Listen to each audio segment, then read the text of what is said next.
And we are live. We'll be right back with you, Howlers.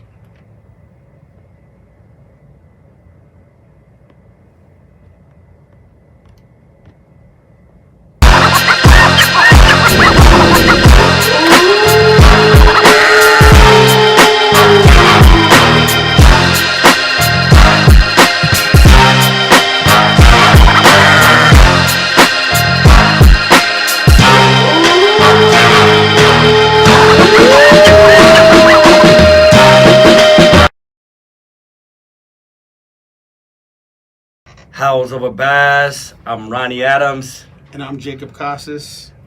And this episode is called Lights, Camera, Action. And we have a special guest. Why don't you introduce yourself?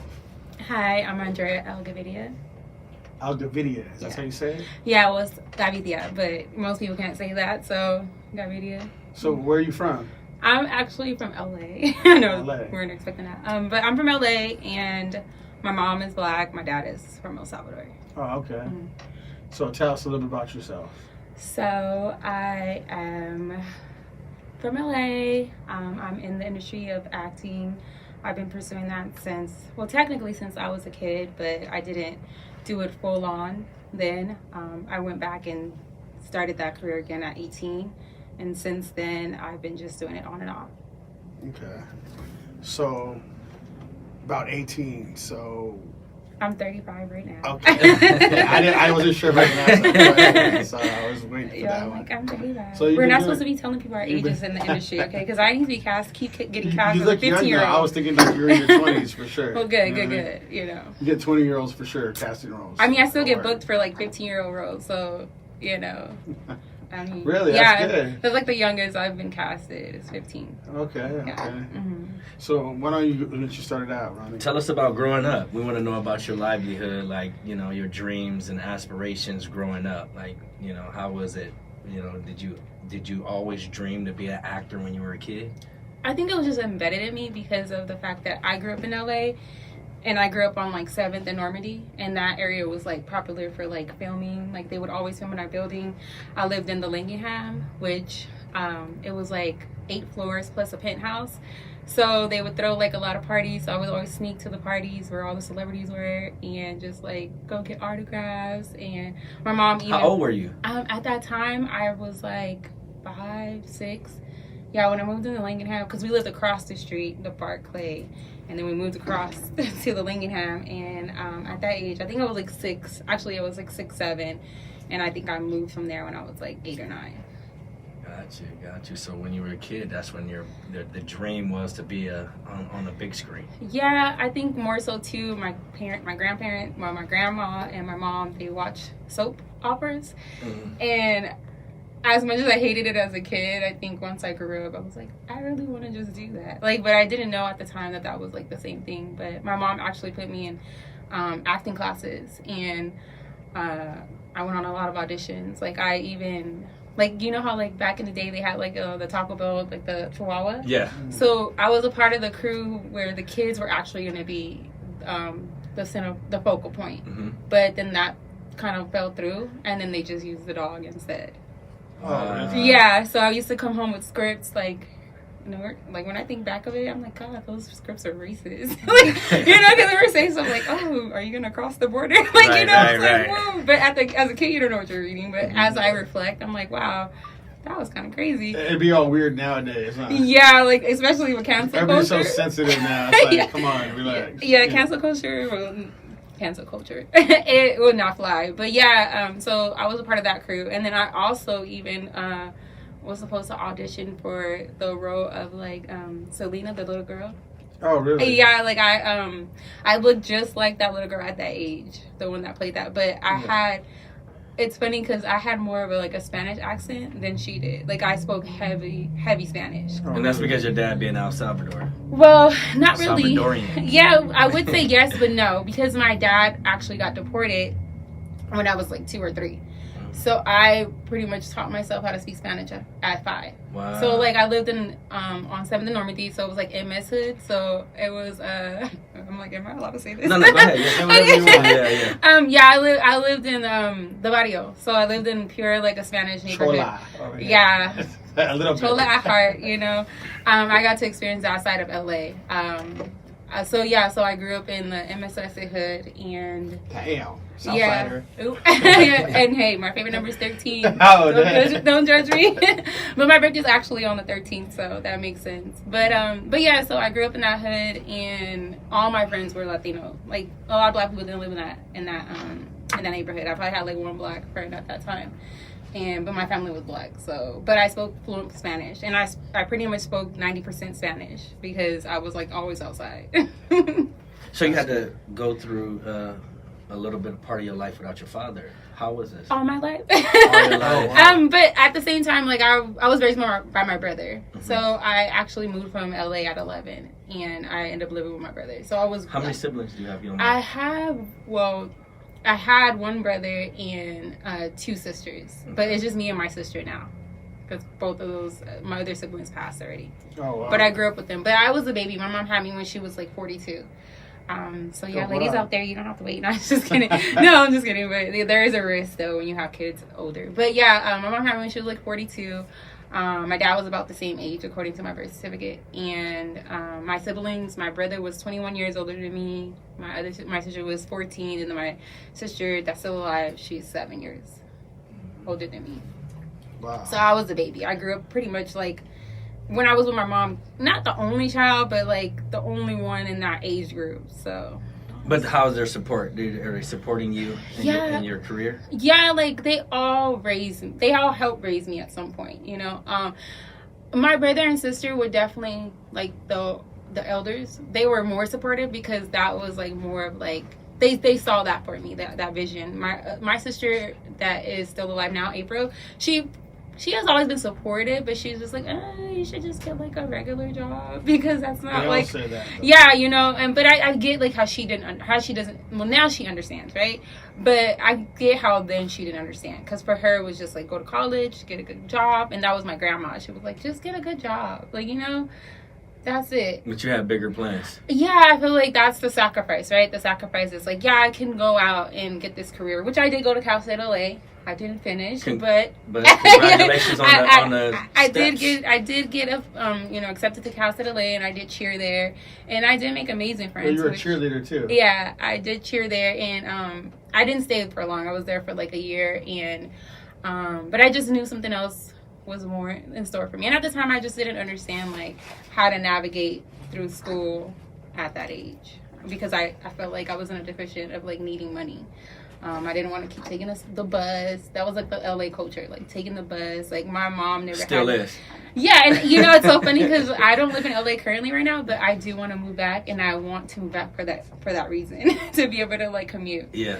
So, but yeah, so my mom didn't have a license. She never had a car. Like, so for me and my sister to have gotten our like license at the age that we did, like I got my license at like 18, and my sister got hers at like 20 something.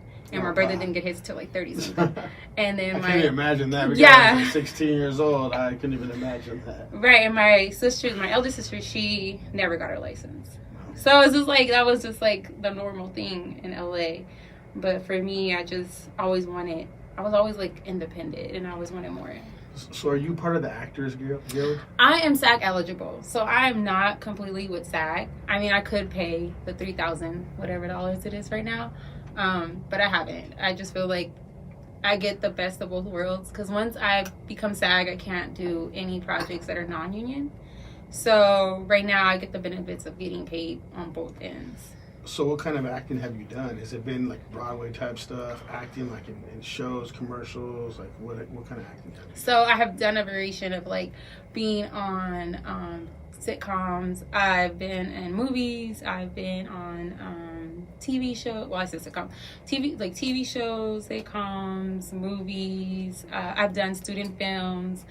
I don't know what you would consider the ID channel, but I've been I've been in reenaction acting. Anything you might have seen? You have probably see. I haven't had any speaking roles on any of the major networks yet. So that is the goal. That is the goal, is to get that speaking role, to get everything up and running so that, you know, I get more exposure. But I do have a lot of credits on IMDb, and you can Google me. That's what's I up. already did. Yeah, I already seen it. So I'm Googleable. I'm not known. I'm not a celebrity yet. Working on it. You know, to me, it's not even about the celebrityism. It's just being a working actor and really like being able to articulate the craft. Because for me, that's just what it's about. I feel like as a kid, I've always wanted to do so many different jobs, but I feel like the only way and the best way to do that is through acting, because realistically, I can't do every job. And as long as you're alive, you still have that opportunity. You have actors at 60, 70, you know, so the sky's still the limit. Actress too, you have to have like a lot of emotion that's involved with what you do, right? Yeah. So like when you act, where do you like get that emotion from? You know, I think that the best way is that they tell you is to find whatever you're acting relatable to yourself. So try to find something that makes that character relatable to you. And that's just pretty much what I do. And also, if it's not like you per se, someone that's close to you or anything that you've read or heard or anything of that nature. So that's just what I do. And you know, it may seem like, oh, you just get the script and you just read it, but you have to break down that script. You have to break down, okay, where is this taking place? Where time? Where is that? What mental state are they in? You know, so it's like, it's more than what people think it is. Yeah, I know we get that.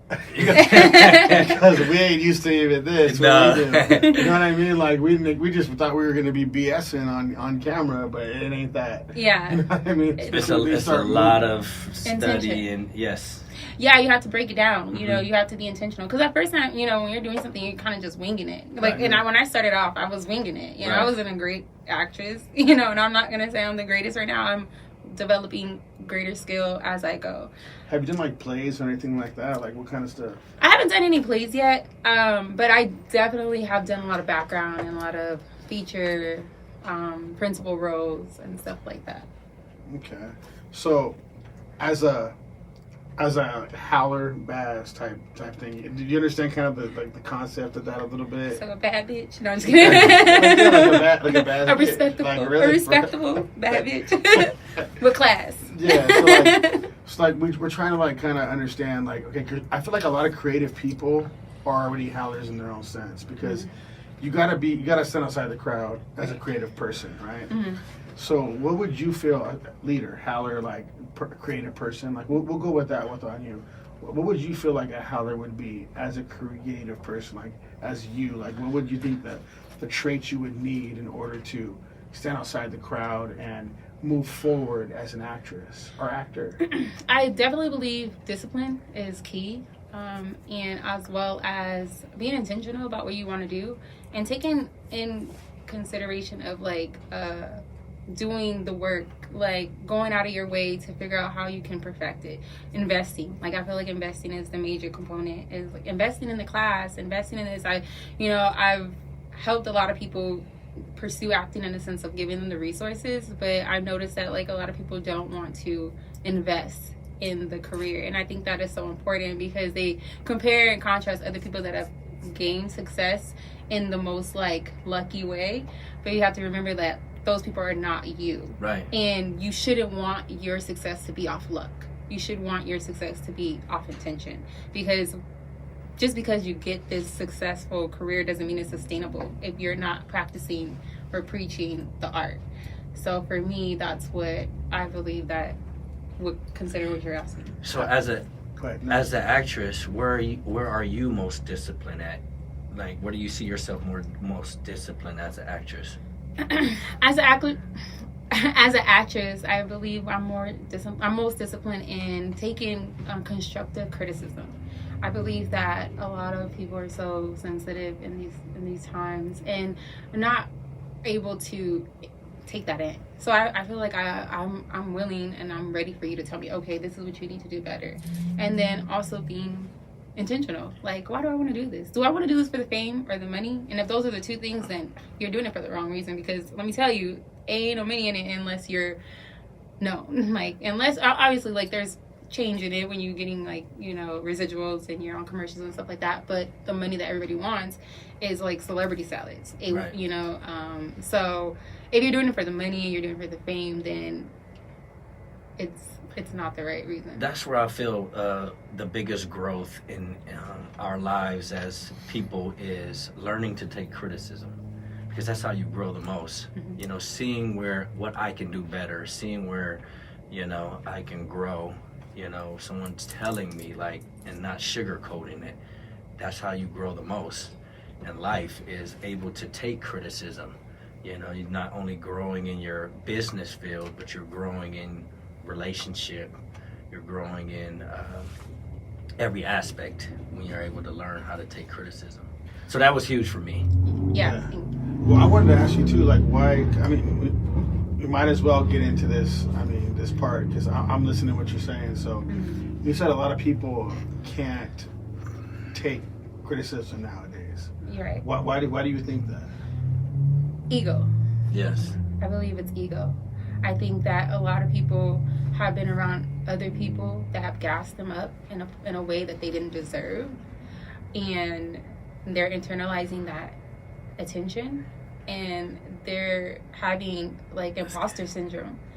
And with that being said, it's like you're thinking you're like a 10 and you're like not even a 1. Speak it. And in real life, like I think that like me, I know, like, granted, like I know that I'm attractive, whatever, but I don't allow anybody else to tell me what I am. Like, don't be gassing me up. Don't like, pump me no, up. you could gas me up. I know my real. No, you could gas me up. I know it's real. You could be like, you know, you could be like, oh my God, Andrea, like, you're so amazing. You could be like, I'm going to give you this, I'm going to give you that. But if you don't know yourself, you know who you are, no? And you're gonna get lost in that, and you're gonna get caught up, because you can, both of you could be like, oh, I'm gonna give you this, I'm gonna give you that. But if you never experience me, and those are Baz's. Yeah. Baz dudes. And they don't even believe the real. They believe the give fake. you Whatever you say, they gonna believe it to pump themselves up. And even the Baz dudes are gonna be saying, right, I'm gonna give you this, I'm gonna give you right. that. Right, because if you think about it, like, people receive good news more than they receive bad news. Definitely. Like, so it's like if you're gassing somebody up times 10, they're gonna take it in. But if you tell them like, oh, you suck, then I'm like, no, I don't. Like, you know. And then they're gonna say it's not how you, it's not what you said, it's how you say it. But they forget it's even what I said. Don't just look at how I said it. Go back to what I said also. Right. You know, because at that point, you know, I might have came off a little obnoxious, or I might have not came. me. I might have came off too harsh. You know what I mean? But, you know, even if I did, forgive me if I offended you. But still, pay attention and look what I said. You know, you can grow there too. I think the key is not taking things personal. Like, I believe that we personalize so many things and internalize it to be what we are. But it's like, anybody can say anything to you, but if you don't know who you are, then you're gonna be so confused in this world. So I was like, just know yourself. Like, I know that I'm not 100% every day. I know I don't wake up looking like this every day. You know, I know that. And even with that being said, I still love myself. I still care about myself. I still know that what I can bring to my own table. I know what I offer. And so yeah, I just don't get caught up in the sauce. I don't get caught up in the hype and all that, especially for people that never experienced me. If you never experienced my love, you never experienced my care and all this stuff, then there's no reason for you to be able to hype me up to that extent. Now, granted, like, if you see my work and stuff like that, then yeah, that for sure speaks for itself. But in the sense of, like, you know, on a personal level, it's like, no, you can't really speak for me in that way because you haven't even experienced me. So don't let the hype kill you. So what kind of experience you talking about? Like in that way? No, you know what I mean? Like in that way. I don't know what you mean. What way? Never mind. Go ahead, Roddy. You're up. He's fluttered. As an actress, is there any role that you hated or was difficult to get into? Let's start with the hated part. Is there? I was waiting for that one. Yeah. Is there any role that you hated that you just took it even though you didn't like it? I feel like I'm fortunate to not have that experience yet. That's good. I feel like every story that I've told was told because it needed to be told. So no, I have not experienced that yet. Mm-hmm. So what about difficult ones? Have you ever difficult? I feel like, you know, acting is difficult on its own. I feel like it's always a challenge. I feel like if your job is not a challenge, what are you even doing that job for? So I feel like every time I get a script, because you got to think about it, you got to remember these lines, you got to remember the emotion to go with it, you got to remember your timing. So I believe that every job that I do is difficult. Even from the auditions, it's difficult. It's a lot of work. How do you feel when you go into auditions? I'm nervous, you know. Always. I'm always nervous. But I think that just shows you that it's something that you really care about. You know, it's something that, like, you're aware, like, hey. You really want it then? Yeah, you really want it. But it's like mind over matter, right? Like, you're like, I'm nervous, but I either gonna, you know, drop the ball here, or I'm just gonna, like, I'm a you know, just keep going forward and wing it, you know, but with also the intention of, like, study, right? You want to study your art and your craft.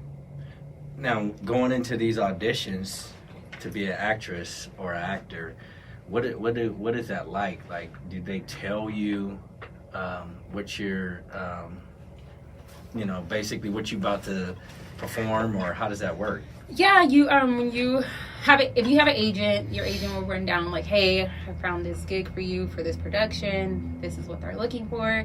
If you're self-submitting, they'll have like a description of what the role is and what you're expected to do, and they'll have a script.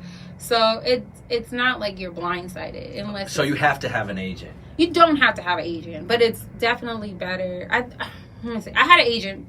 Right now I'm not. Right now I don't have an agent. So yeah, you're looking for representation. No, but yeah, no. She ready for y'all agents out there. I did have an agent, and you know they were a new agency, so they really weren't able to like. So they sucked. That's what you're trying to say. Go ahead, put them on blast. No, it's just you sucked, whoever it was. Whack ass agent. They weren't able to help me, and this was like years ago. This was like back in the day when like someone like me wasn't like on TV.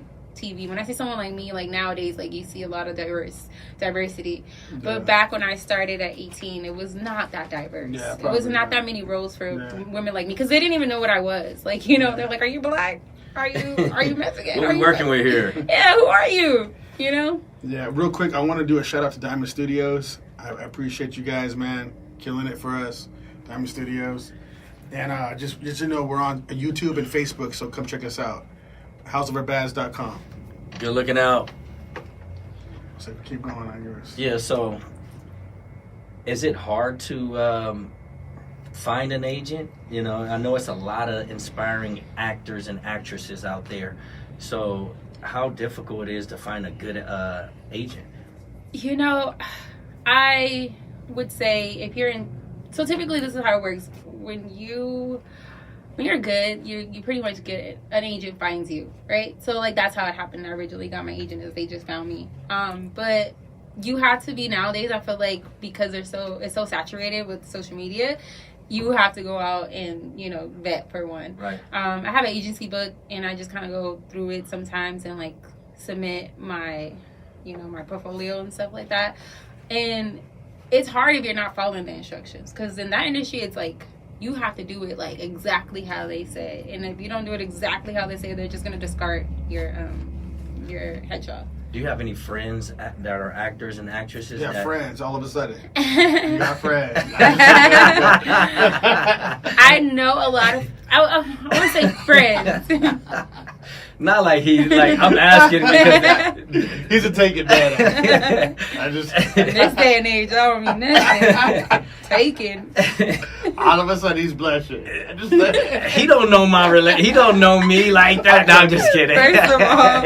But anyway, going back to that, and the reason I'm asking is because, you know, birds of a feather flock together, and you guys can help one another if you're in the same field, and right? Look out for each other. And you know, maybe I'm naive to not. I don't want to say naive. Maybe I've just been like low key about my, you know, journey of acting. Like I know people that are successful actors that we worked together in the same restaurant, and now they're like, you know, working actors. I have, you know, I wouldn't say friends, but like, yeah, I have people that I know that are in the industry that are successful in the industry. But on that level, no, we're not working together. But maybe that's something that I need to reach out for and be like, hey, I'm struggling. Come help me. Network. Yeah, maybe I'll do that. You know. Definitely. So, on some of the self-sacrificing that you had to do within this. So, I mean, obviously, like being an actor or actress or anything in the creative field, you have to like put a lot of like your feelings to the side because you have to just make things happen because you have to put yourself out there. Mm-hmm. So, how was that for you? I think because I started at the age that I did, it was kind of like it was difficult to, at first because you're getting rejected.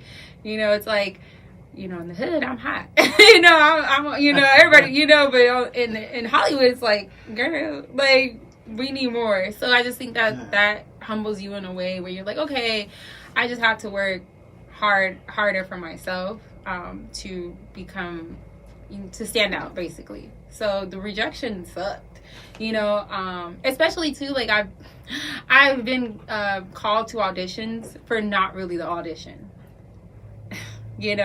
Like someone running so what does that mean? That means like, oh, I'm reading the script and I'm like, this doesn't sound like this would be for me because it sounds like it would be for a white girl. But whatever, I'm gonna just read the script. I'm gonna maybe. Why do you think they did that? So like I went to this audition and they had me audition, and then at the end he's like, oh, can you wait behind? And I was like, yeah, for sure. And he's like, hey, I just wanted to say, you read the script, right? And it's like for a white girl, right? And I was like, oh yeah, I did notice that, but I just decided to just, you told me to come. So I came. He's like, yeah, I just wanted to see if I could take you out for dinner. Damn. So yeah, I was like, thirsty yeah. trap. That's kind of a lame thing too. Like, don't they feel like lames doing that shit? Like, I don't know. He looked at your picture and said, "Okay, let me see if I can get her in here." That'd be lame as hell. Waste her time. Yeah, it was. I've had that so many times, So it is. This industry is tricky, right? So it's just like you gotta come. Is that when you were younger too? Like I feel like a lot of people back then were just doing lame stuff. Yeah, it was when I was younger. I was like in my 20s. Yeah, they still doing that though. Like even now, it seems more like, hey, dude, like you're lame as hell. Like you can't be still doing this. You know what I mean? Yeah, I haven't had that experience lately yet. So thank God. Yeah, I can see that now. It's kind of weird. Yeah, that makes sense. So yeah, go. So as an actress, what was one of your memorable moments? Can you look back and tell us of anything that you just can't forget? Well, I'll say two. So I worked on two sets. One was in 2010. I don't know, but I worked on Janky Promoters with Ice Cube and Mike Epps, and Young Jeezy, and that set was so cool. Like Ice Cube. He was so nice. Like even the production wasn't that nice, but he went out of his way to make sure like we were comfortable. I was casted as one of those like background girls, and you were like dancing. No, I wasn't dancing. I was a part of Young Jeezy's crew. So in one of the scenes where we're in his dressing room. So, but yeah, like he was very respectful, and they were trying to make us sit on something like a treasure chest. Treasure chest. I have my Invisaligns on, my bad. And he was like, no, get them a real chair. Like, treat them like women. Like, treat them like human beings. So he had them do that. I was like, that's kind of cool. Because never know in this industry. Like, gave you a good experience. Yeah, a great experience. Mm-hmm. And then also, years later, I worked on Insecure. I worked with Issa Rae. And that whole production was just like so amazing. Like everything, they just took care of you. And I noticed that a lot of black sets are like that. So I want to get into this. So like, because you speak real well, right? Oh, so, thank you. Opposed to what? And you can tell. Opposed to what? Well, you're a confident person. like you know what I mean. You're confident. Yeah. So I wanted to ask you, as a woman, like, how is the dating life for what you do and as the person you are? Uh-huh. How is your dating life? Like, what do you look for in a man for you when you date? I went on a whole journey of dating. I actually recently went on a date, but was he a Baz? Was he a Baz? Put it out there. Was he a Baz? Hey, were you a Baz dude? I didn't know. He gonna watch this soon. Just say it. I just was he a Baz or was he a Howler? He want him. Which one? You gotta pick one. Would you go on? He was a Baz. No. If he ain't saying it's a Howler right away, yeah, he was a Baz. Would you go on another date with him? No. So Baz in it. Yeah. We went on 2 dates, and the second date I was like, yeah, no. I just feel like with dating, what I look for is someone that's just themselves, honestly. Like, show up as who you are, and if that aligns with me. So he wasn't himself? Date 2, you learn a lot about people. Yeah. You know, so you got to go on a second date in order to see the real them. Maybe a third. You have to go on multiple dates. You had to, like, just take the pressure off. Like, you're like, hey, I'm just getting to know you. And I think that a lot of people just want to rush into their emotions, you know, and it's not even that, like, because if you notice, you change your mind all the time. Like, you know, today I might like you, tomorrow I might not, like, you know, but it's only it can be like that if you don't give yourself the time to just get to know somebody. I think that's just like a lost art. It's like people just want to rush into becoming a wife, especially when we get more mature. Yeah, and people want to rush into getting in your pants, like, you know. So it's like women want to be your wife so bad, and men want to get the draw so quick. Like, so it's just like you have to find a balance, and I feel like, or not, I won't even say a balance, but have to learn how to, like, you know, tip the scales. You know, learn how to how to serve each other. And I think becoming friends is a lost art, and I think that's just like the most important thing. Like, if you notice your friendships, how well they thrive, why not incorporate that with someone of the opposite sex or whatever sex you choose to date, to go in that way too, like, you know, and treat people with kindness. Like, I think people just don't know how to be kind to other people because they lack that for themselves. That's good. That's so great. Being creative as you are, though, like, so, I mean, we're actually going to be doing a dating podcast. Okay. I mean, that's smart. Right? We'll bring you back if you want to. We want to get really deep into that. Okay. But, I mean, shoot, maybe even come on for that one too, right? Okay. But what I mean is, like, people have different, like, ideas when they date, right? Mm-hmm. So you being a creative person, right, even the way you speak, talk, the way you're kind of like forward with things. Mm-hmm. What do you look for, though, when you're talking to these men? Mm-hmm. What do you look for in them? Like, because creative people do not look at people the same. I mean, that's just the reality of the situation, right? Yeah. You have, like, especially you've been an actress, you have so many things going on in your mind, the way you see things, the way you view things. I mean, you guys are in emotions a lot. Right. I'm not saying in a bad way of emotions right, either. Like, it could be any type of emotional state, mm-hmm, right? Mm-hmm. So what are you looking for? What do you see when you're in that? I believe I just look at how you act, the things that you say. And I think I take, like, I think I have selective memory because I remember stuff. I remember certain things, like, you know. The bad things, is it all the bad things, like, the typical? No, I just remember, like, I just kind of, like, just pay attention to, like, your mannerism, how you speak, how you move, how you talk, like, your foundation, like, where did you come from, how were you raised, like, you know, what were you, you know, your truth, like, you're dialing everything in. Yeah, I'm just, you know, taking in consideration of, like, who you are, but just, you know, giving you grace because we're human. Like, you're not gonna find, or let me say you're not gonna find somebody that's perfect, but you're not, like. I'm him. Well, yeah, then I don't want perfection because I'm just kidding. I'm a menace sometimes. No, I'm just kidding. You could be a menace and that still could be perfect. Menace to society. That could be perfect for somebody. While drinking gin and juice. No, but yeah, no, I think that you just got to see how people move. Like, watch how people move, how, you know, people just act and react. I can sense, like, I think I pick up on a lot of energy.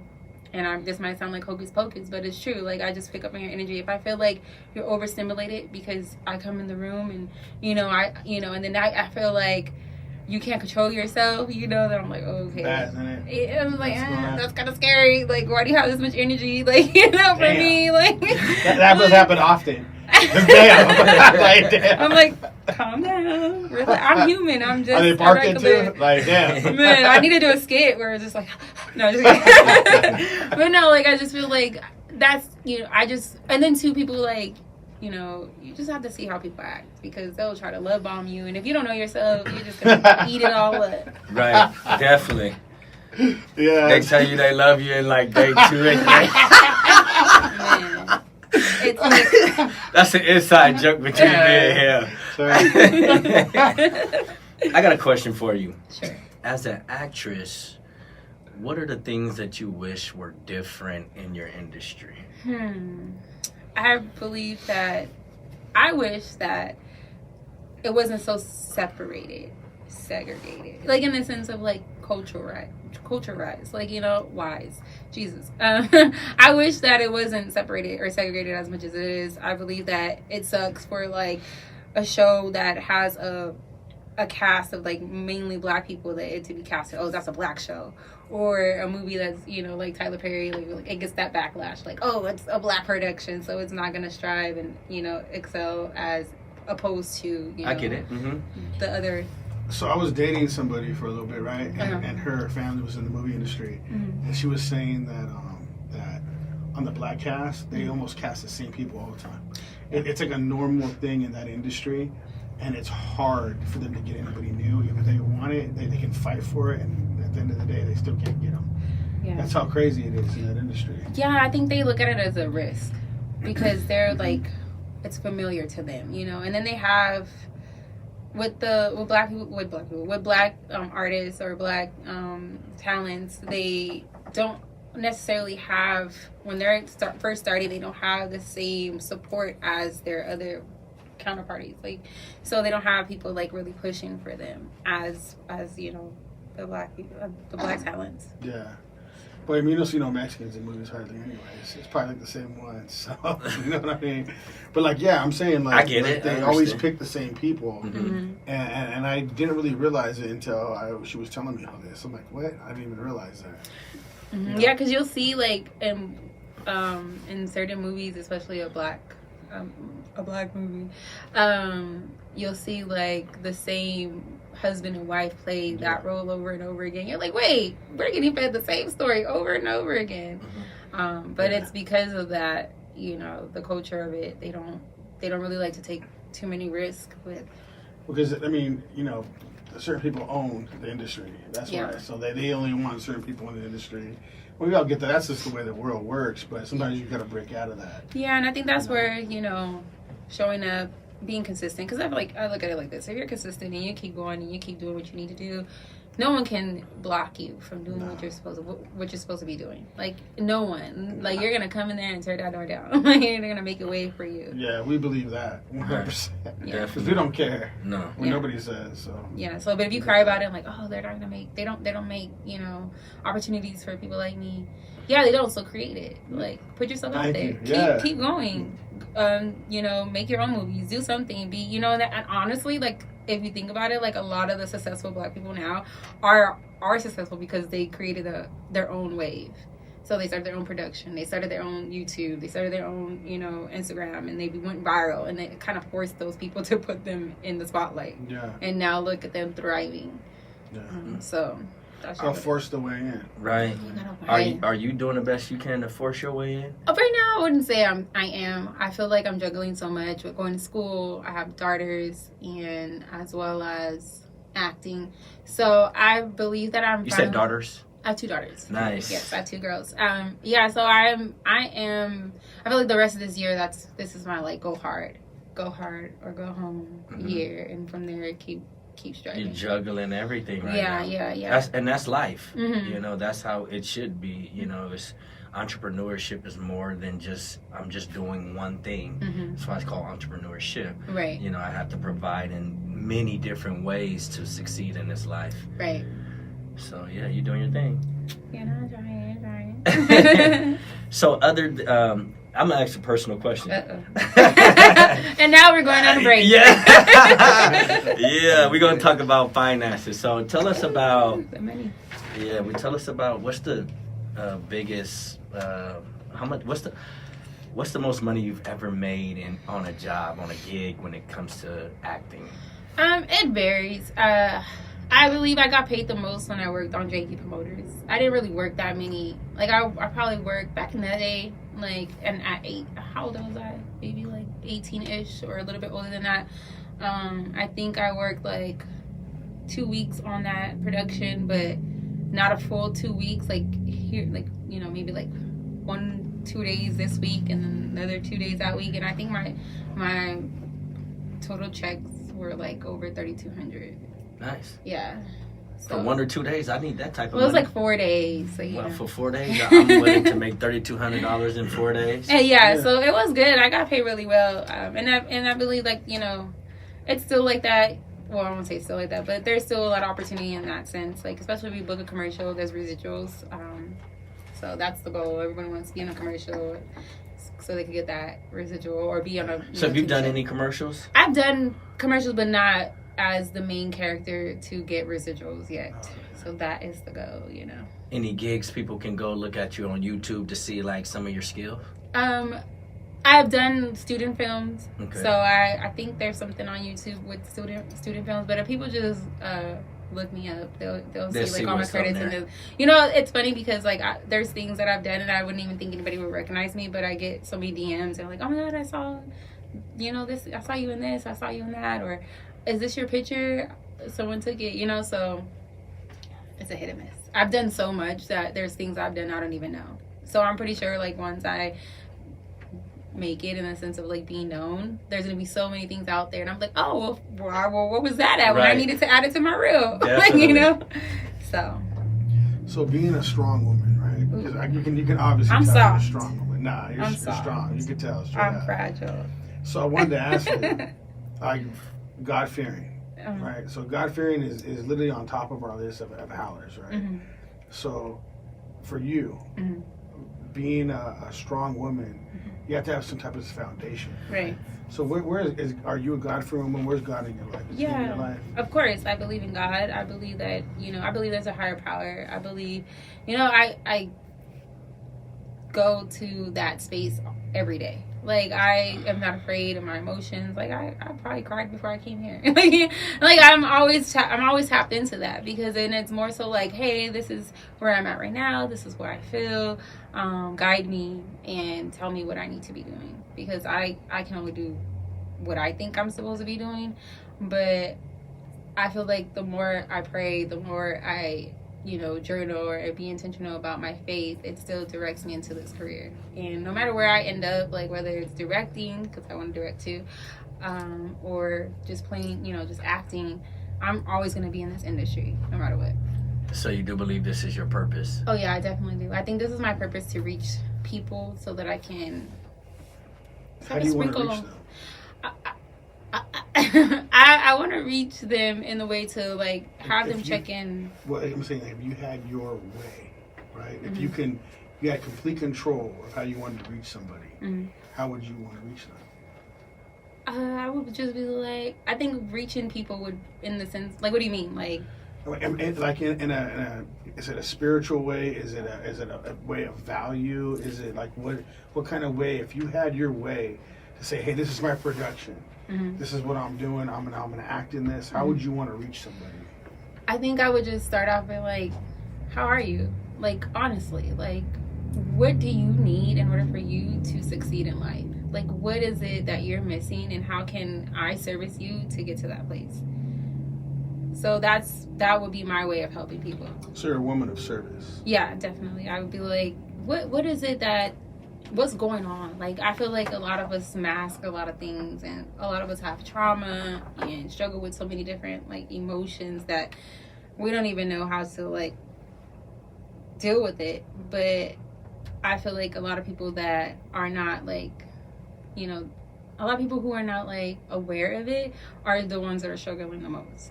So I think having that conversation with people, like, hey, like if I had my own show, I would be like, how are you, like in real life, and like what is it that you need in order for you to get wherever you want to be? Like, are you happy?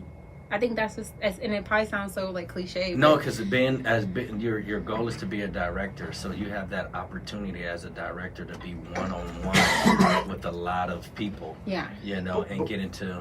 But more so, why?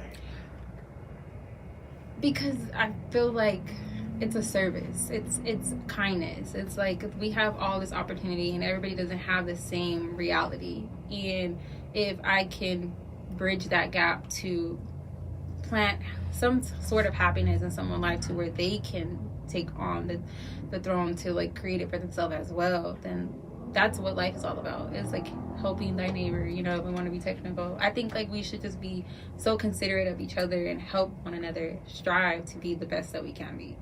Most people don't think like that. Yeah, I know, but that's... Yeah, but it's crazy. That's the first thing that came to her mind. Right. That's kind of cool. Actually. Yeah, but I just think that, you know, a lot of people are so stuck in like fight or flight, and they don't know how to get out of that. Survival, and I think and that's you're thinking serve. Yeah. That's like a real woman type of way of thinking. Characteristic. Like a strong characteristic of a woman. Because we don't hear that hardly ever. I'm like, I'm strong, but I still need to be taken care of. Like, I'm strong because I have to be, you know, I think all of us have to be strong, right? But at the same time, you still need care. Like, I always say this, like, if you believe in God and you believe in higher power and you live by that reality, then you will take in consideration that we are all a child of God, right? So with that, it takes a village, and no matter what age you are, you need support. You need people, and as much as people want to deny people access to their lives, I feel like that's doing a disservice to yourself, because you're blocking out the very people. They're blocking out that very element that will help you strive to be greater than what you are. So, and you got 2 daughters, so they have something. You have to be an example for them as they grow. Yeah. You know, and you have to teach them how to be servants too. Also. Yeah, of course. You just want to be able to be happy. And I know I keep saying like it sounds cliche, but it's not. I don't sound cliche. But I know a lot of people. You know, I had a teacher before in college, and she was like, "Oh, it's so cliche to say you want happiness." Like, but I'm like, no, it's not. It's what's the point of this life if you can't create some type of happiness for yourself and others? I mean, we were talking about this too. Like, I feel like happiness is more of a feeling. I feel like, I mean, there's always moments to be happy, but I feel like peace is everything. Like number one. And then you're gonna have moments of happiness. You know what I mean? Like, there's always a pursuit of happiness. But at the same time, I feel like peace is a better pursuit. Definitely. And then there's always going to be moments of happiness, though. But you need happiness also, because at the end of the day, if you don't make me happy, why are you here? If I don't make you happy, why are you here? But you could have a fullness, like a full of happiness. You could be a fool and still be happy. Yeah. You know what I mean? You can. So I kind of look at it as I feel like a lot of the times you need to have peace, and then happiness. It can need to be a real happiness, not just a foolish happiness. Definitely. You know what I mean? I don't know. We got off the subject. No, it's totally damn. No, I agree. I just think that everything needs its place. Like, everything is like, like, in order for me to function, I need all these elements to work within themselves. And even though people say a balance, but I don't even believe there should be a real balance. I feel like you should always be, you know, like, you know how there's a scale, right? So it's like the scale is like, well, what is that scale called? Like, the scale for like where you weigh things, and it's like the Libra scale. Yeah. Well, anyways, that scale, like, I think it should always be like this. It should always shift. Like, I feel like at some point there should be like a balance like this, but I think you should always be shifting within that, because that means you're growing and you're learning, because life is not perfect. I feel like there's moments of perfection. Definitely. And we strive for that. But I feel like once we've reached that, there's another level Still that we growth. have to unlock. Yes. Yeah. So. And you can't get too complacent and too, you know. Right. Yeah. I feel like when you reach your growth is when you are no longer here. And you're not here to tell a story. I wanted to ask you, so like leadership, right? So do you feel like you're a leader? I believe so. I'm a Leo. I know that's hocus pocus. I'm talking to you. I can feel like you are a leader. Yeah, I believe in so. what you do. Yeah, I believe that I lead in so many different ways, but also I could take a step back to let somebody else lead where they're stronger at. Like, I know I'm adaptable. You know? Finances, not just. If you want to be my support system. Yes, I'm like, there you go, bang. You can take the lead in that, baby. Yeah, you can lead all day. But yeah, like, I'm adaptable. I'm like, you know, whatever you want, if it aligns where I'm at, then hey, we can make this work. Whether it's friendships, whether it's business, whether it's relationship, I feel like in every dynamic. That's what's up. No, I wanted to go to this too, though. So, courageous, right? Courageous is a big thing that we talk about a lot in the show. We ask a lot of guests this, right? So, in order to be courageous, you have to have fear. Yeah. So, tell us at some point in your life where you felt like you had to be the most courageous. So, you had to battle the most fear in order to be courageous. I'm gonna do my Kanye. Like, give me a moment to think. Did you have to put your income, your money into your business, into starting? Were you nervous then?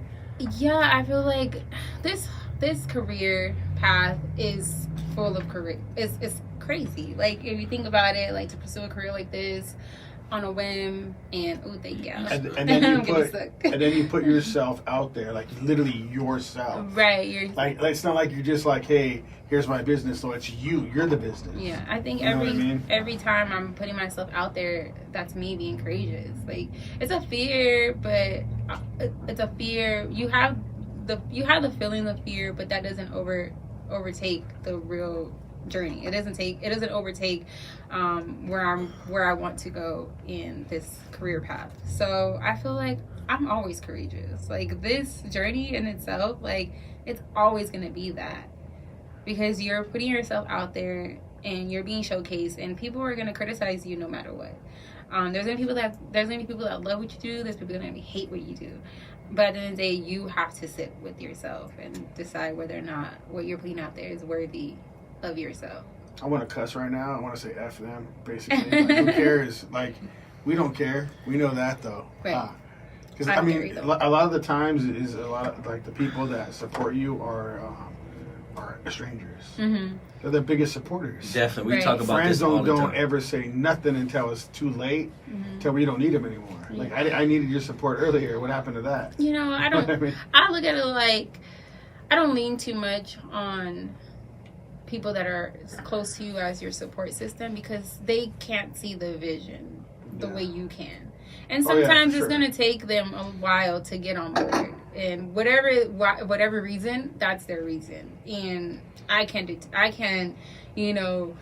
be over here consumed with your energy, like, oh, this person's not supporting me, they're not sharing my stuff. Like, But it do feel good when they just say, you know what, I'm rooting for you, I'm praying yeah, for of you. course, well, it's of weird when they course. watch it all. That's the weirdest part. Like, why are you watching it? It's not watching it. It's of course, You know what I'm saying? Like, turn it off. You're You know what I'm saying? It's of course, but I think that when you go off and you tell people you want to do this, No, I want to call them out. I want to be like, nah, Really? yeah, I'm No. ready to call everybody out. Like, it is what it is, man. me, Like, I'm the opposite. I'm like, I cheer mine on. yeah. If I see someone that's taking a step in life to better themselves and better their family, it's I feel, this is just how I feel it's my responsibility to let them know that I do support you. I'm praying for you. I hope that, that everything works out, and let them know that I'm there for them. well, you knew I was like that too until after a while I just didn't give it. I don't care anymore. Right. I'm gonna call everybody out to their face because I think it's funny. Like, I like making people feel uncomfortable. So let's feel uncomfortable right now. You know what I'm saying? You're Like, toxic. Let's get uncomfortable right now. You're toxic. I look at it like, those people are not your target audience. Nah, They're not, no. So they're they're not. not gonna make They're you or not. break you. No. So, No. But they're going to be there with their hands out with you. Afterwards, And- always. And that's how many times that happened. and you can send them to the county line.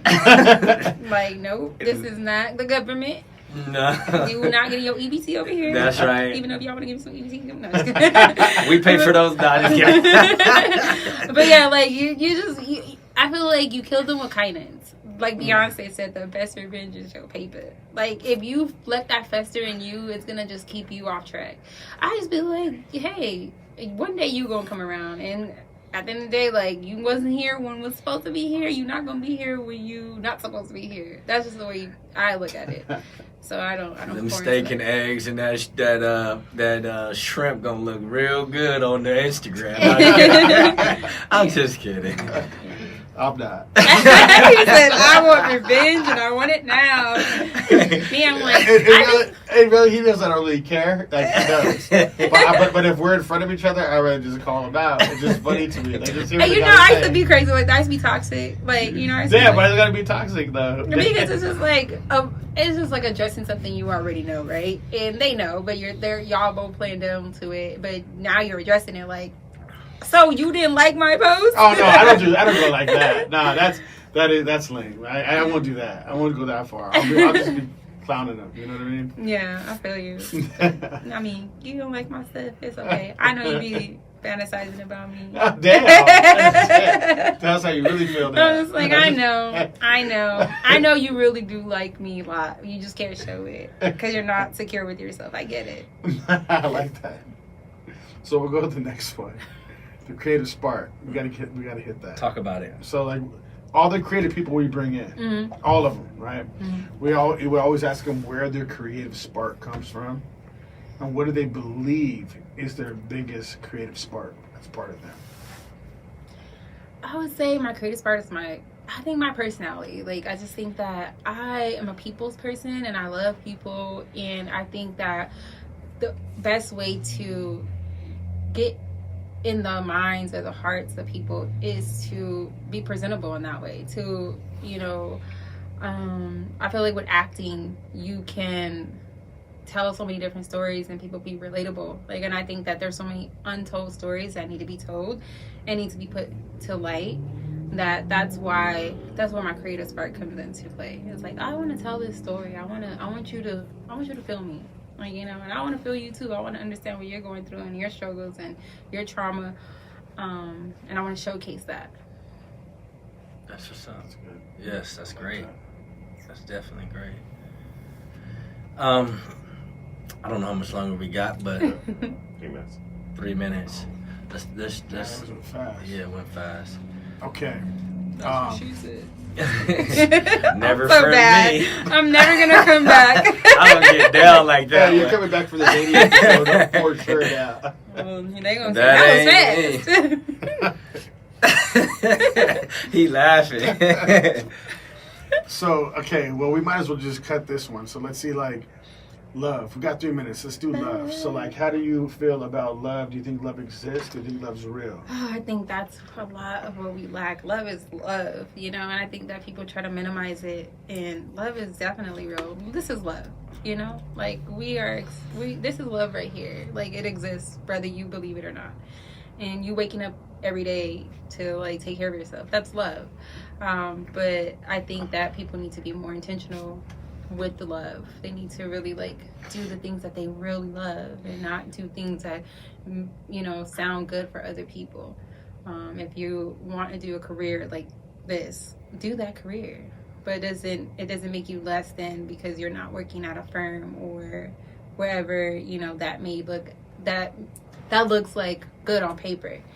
So yes, I definitely believe love it exists. This is our side hustle, by the way. Don't think that we just do this only. I only do this. He lying. That's all I do. He lying, but go ahead. But yeah, no, love is important, and I feel like it's lacked. And definitely, do some self-love, guys, because it is important. This is why the world is so mixed with so many different energies, because people are not loving on themselves and others. I get it.